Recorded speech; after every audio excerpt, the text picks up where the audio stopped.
El Imperio Carolingio fue una entidad política significativa en Europa Occidental durante la Alta Edad Media. Lleva el nombre de la dinastía carolingia, que gobernó gran parte de Europa Occidental durante este periodo.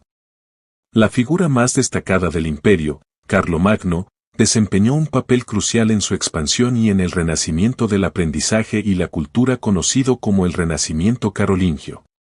La eventual fragmentación del imperio se formalizó mediante el Tratado de Verdún en 843.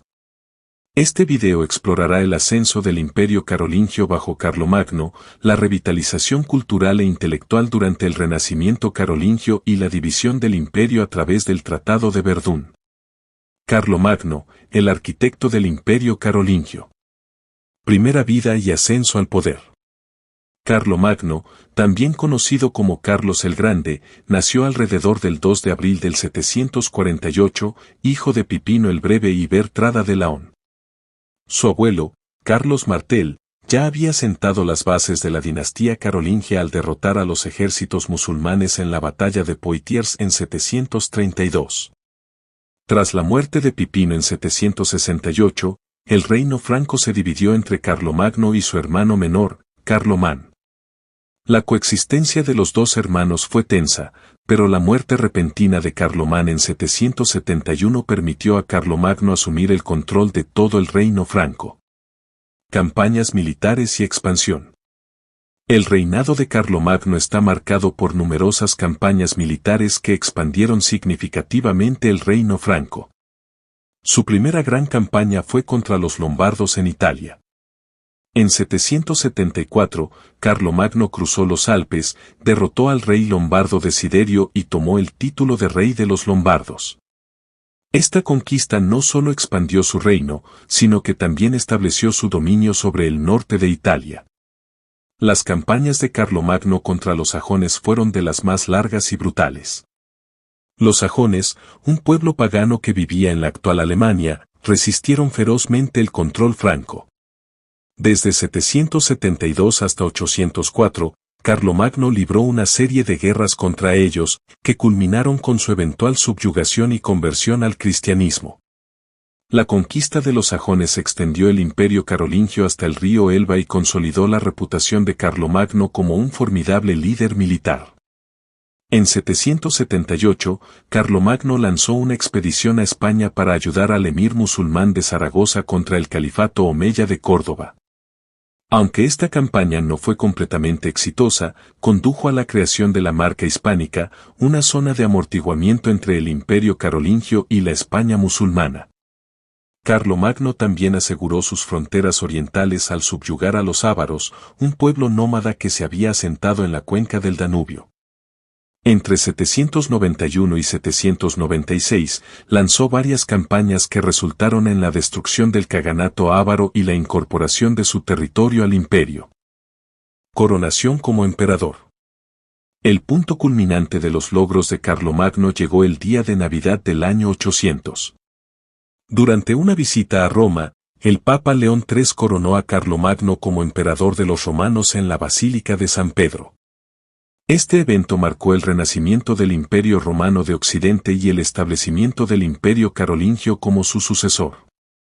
La coronación también simbolizó la fusión de elementos romanos, cristianos y germánicos que se convirtieron en la base de la civilización europea medieval. El Renacimiento carolingio, revitalización del aprendizaje y la cultura. El Renacimiento carolingio fue un periodo de revitalización cultural e intelectual que tuvo lugar durante los siglos VIII y IX. Se caracterizó por un renovado interés en el aprendizaje clásico, la reforma de la Iglesia y la estandarización del latín. Los esfuerzos de Carlomagno para promover la educación y el aprendizaje desempeñaron un papel crucial en este renacimiento. Reformas educativas. Carlomagno reconoció la importancia de la educación para la administración de su vasto imperio. Emitió la Admonitio Generalis en 789, un decreto que pedía el establecimiento de escuelas en cada catedral y monasterio. Estas escuelas debían proporcionar instrucción en lectura, escritura, aritmética y estudios religiosos. Carlomagno también invitó a eruditos de toda Europa a su corte en Aquisgrán, que se convirtió en un centro de aprendizaje e intercambio intelectual. Alcuino de York y la Escuela Palatina. Una de las figuras más influyentes del Renacimiento carolingio fue Alcuino de York, un erudito y clérigo inglés. Carlomagno invitó a Alcuino a Aquisgrán en 782 para dirigir la Escuela Palatina, que sirvió como modelo educativo para el resto del imperio. Bajo la dirección de Alcuino, la Escuela Palatina desarrolló un currículo basado en el trivium, gramática, retórica y lógica, y el quadrivium, aritmética, geometría, música y astronomía. Alcuino también desempeñó un papel clave en la reforma del idioma latino. Estandarizó la gramática y ortografía del latín, lo que mejoró la claridad y consistencia de los textos escritos. Esta reforma tuvo un impacto duradero en la Iglesia y la administración del imperio, ya que facilitó la comunicación y la conservación de registros. Producción y conservación de manuscritos. El Renacimiento carolingio vio un aumento significativo en la producción y conservación de manuscritos. Monasterios y escriptoria, salas de escritura, en todo el imperio copiaron y preservaron textos clásicos, obras religiosas y documentos legales. El desarrollo de la minúscula carolingia, una escritura clara y legible, facilitó el proceso de copia y mejoró la legibilidad de los textos. La preservación de textos clásicos durante este periodo fue crucial para la transmisión del conocimiento antiguo a generaciones posteriores. Muchas obras de literatura y filosofía clásica que de otro modo podrían haberse perdido fueron copiadas y preservadas por los escribas carolingios. Logros artísticos y arquitectónicos.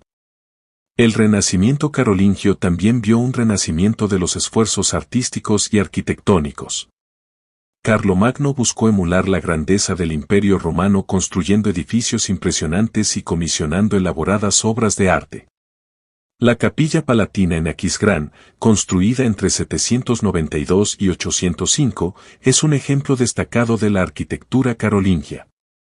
Su diseño octogonal se inspiró en modelos bizantinos y romanos y sirvió como capilla real y mausoleo de Carlomagno. El arte carolingio se caracteriza por su síntesis de elementos clásicos, cristianos y germánicos. Los manuscritos iluminados, como el Evangelistario de Godescalco y el Salterio de Utrecht, muestran el estilo intrincado y vibrante de la iluminación carolingia. Estas obras a menudo presentaban decoraciones elaboradas, incluidos patrones entrelazados, motivos animales y escenas bíblicas. El Tratado de Verdún, división del Imperio carolingio. Contexto y causas. La muerte de Carlomagno en 814 marcó el comienzo del declive del Imperio carolingio. Su hijo y sucesor, Luis el Piadoso, luchó por mantener la unidad del imperio. El reinado de Luis estuvo marcado por conflictos internos, rebeliones y luchas de poder entre sus hijos. Tras la muerte de Luis en 840, sus tres hijos sobrevivientes, Lotario, Luis el Germánico y Carlos el Calvo, se involucraron en una amarga guerra civil por la sucesión. El Tratado de Verdún. El conflicto se resolvió temporalmente con el Tratado de Verdún en 843. El tratado dividió el imperio carolingio en tres reinos distintos, cada uno gobernado por uno de los hijos de Luis el Piadoso. Lotario, el hijo mayor, retuvo el título de emperador y recibió la porción central del imperio, conocida como Francia Media. Este reino incluía la capital imperial de Aquisgrán, así como las regiones de Italia, Borgoña y los Países Bajos. Luis el Germánico recibió la porción oriental del imperio, conocida como Francia Oriental. Este reino incluía los territorios al este del río Rin, abarcando gran parte de la actual Alemania. Carlos el Calvo recibió la porción occidental del imperio, conocida como Francia Occidental. Este reino incluía los territorios al oeste del río Rin, abarcando gran parte de la actual Francia. Impacto y legado. El Tratado de Verdún tuvo consecuencias de gran alcance para el imperio carolingio y el futuro de Europa. La división del imperio debilitó la autoridad central y lo hizo más vulnerable a amenazas externas, como las invasiones vikingas y las incursiones magiares. La fragmentación del imperio también condujo al surgimiento de poderes regionales y al surgimiento gradual del feudalismo. A pesar de la fragmentación política, los logros culturales e intelectuales del Renacimiento carolingio tuvieron un impacto duradero en la historia europea. Las reformas e innovaciones introducidas durante este periodo sentaron las bases para el desarrollo posterior de la civilización europea medieval. La preservación de textos clásicos y la estandarización del latín, por ejemplo, contribuyeron significativamente a la continuidad del conocimiento antiguo y al desarrollo de la educación en Europa. La minúscula carolingia, desarrollada durante este renacimiento, se convirtió en la base de las letras minúsculas modernas y fue fundamental en la transmisión de textos escritos de la época. El legado de Carlomagno y el Imperio carolingio es profundo y multifacético. Aunque el imperio se fragmentó, su influencia perduró a través de las estructuras políticas, culturales y religiosas que estableció. La idea de un imperio cristiano unificado bajo la autoridad de un emperador fue una inspiración duradera en la historia europea, resurgiendo en la forma del Sacro Imperio Romano Germánico y otros intentos de consolidar la autoridad en la Edad Media. En resumen, el Imperio carolingio, bajo la dirección de Carlomagno, fue fundamental en la configuración de la Europa medieval. Sus conquistas expandieron y consolidaron territorios que sentaron las bases de futuras naciones europeas. El Renacimiento carolingio revitalizó la cultura y el aprendizaje, estableciendo estándares educativos y literarios que perduraron mucho más allá de la caída del imperio.